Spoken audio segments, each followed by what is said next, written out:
name in the article being thrown around for the Houston Texans. It is a wide receiver, and it is a big one. Let's talk about it. What's going on, everybody? Welcome back to a brand new episode of TheLead Houston, where it is all Houston all the time. You won't find anybody with more passion speaking about your favorite Houston sports teams than this guy right here. Astros, Rockets, Texans. I try to do it all. So go down in the comment section. Let me know. How would y'all feel about the Houston Texans acquiring a big-time wide receiver, somebody that could be paired right next to Nico Collins? Y'all saw it on the thumbnail. You're seeing it in the title. It is Tampa Bay Buccaneers wide receiver Chris Godwin. I mean, my goodness, that would be a big-time move for the Houston Texans. Chris Godwin had an amazing year last year in only a short 7 games that he played because he had an ankle injury that sidelined him for the rest of the season. And ultimately, 7 games, he had 50 catches, 576 yards, and 5 touchdowns. You're looking at Chris Godwin in just 7 games, 50 catches. So what? You're looking at 7 catches a game right there. So he's easily going to be putting up his best season of the year if he finished it out. You had 10 more games, so 10 by 7, that's 70 more catches. He was on pace to at least estimatedly to make 120 catches. Do you understand how insane that sounds? And that could be here in Houston. Where am I getting this from? Well, I saw Pro Football Network. You had Ben Rolfe write an article from the Pro Football Network. I don't know who the hell Ben Rolfe is, but ladies and gentlemen, that man, he is cooking, and he is cooking absolutely some beautiful stuff right here because he is predicting the Houston Texans to be a landing spot for Chris Godwin. And I quote, is a quote from his article right here: adding Godwin would give the Texans a slot receiver to complement Nico Collins on the outside. They could still look to add an outside weapon in the draft, but a combo of Collins, Godwin, Schultz, Mixon would make this one of the best and most diverse skill position groups in the NFL. Look, ladies and gentlemen, this isn't rocket science, okay? Adding Chris Godwin is pricey.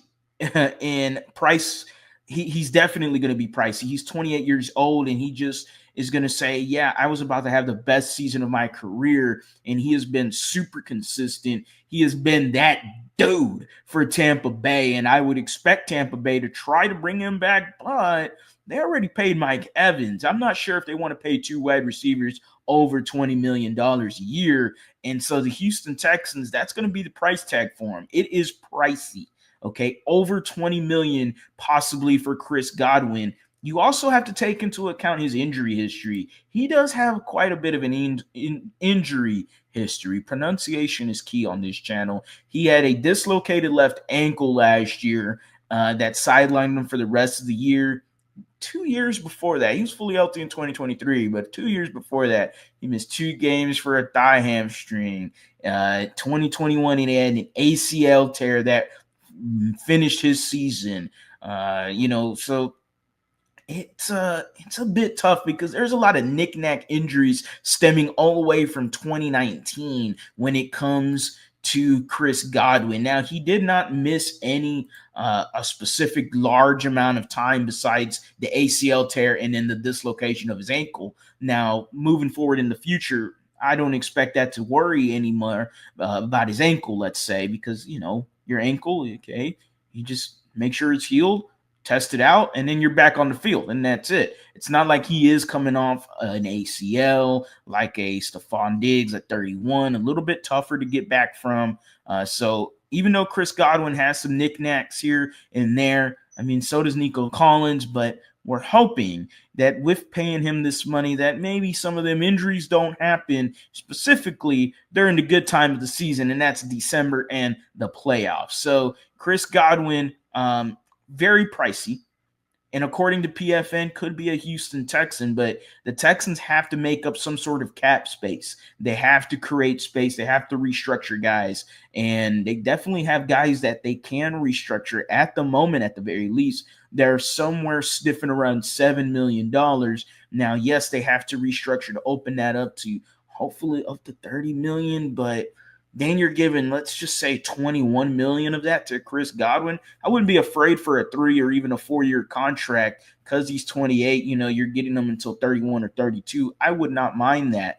And he's already used to being a complimentary piece. He's done it many years with Mike Evans, so he could be the complimentary piece to Nico Collins. He's going to be primarily used in the slot. That's where he was just cooking up folks for the majority of his career, was in the slot. Nick Caley would love that. This Texans offense would love that. A very much an easier button for CJ Stroud to push is Chris Godwin's number over and over and over again. Now, that still opens up the option of drafting a wide receiver, because you will need that outside wide receiver, especially considering Tank Dell's going to be missing the majority of next season, if not the whole year this coming year. So that's going to be a little problematic. You can draft somebody. That's okay. Maybe you find a bargain bin option that's relatively cheap that could come and help this Houston Texans team. But ultimately, Chris Godwin's very pricey, and you're allocating a lot of money to one